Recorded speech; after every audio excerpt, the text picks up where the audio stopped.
నోట్ల రద్దు తర్వాత చలామణిలోకి తెచ్చిన 2,000 రూపాయల నోట్ల ముద్రణను కనిష్ట స్థాయికి తగ్గించినట్లు కేంద్ర ఆర్థిక శాఖ వర్గాలు వెల్లడించాయి.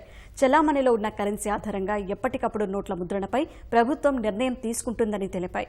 2,000 రూపాయల నోట్లను పన్ను ఎగవేత, మనీ లాండరింగ్, అక్రమ నిల్వ కోసం ఉపయోగిస్తున్నారని, అందుకే వాటి ముద్రణను ప్రభుత్వం తగ్గించిందని పరిశీలకులు అభిప్రాయపడుతున్నారు.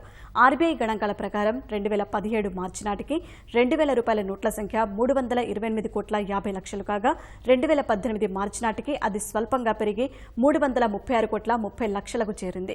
2018 మార్చి నాటికి 18.3 లక్షల కోట్ల రూపాయల నగదు మార్కెట్లో చలామణిలో ఉంటే అందులో 37.3% అయిన 6.73 లక్షల కోట్లు 2,000 రూపాయల నోట్ల రూపంలో ఉన్నాయి.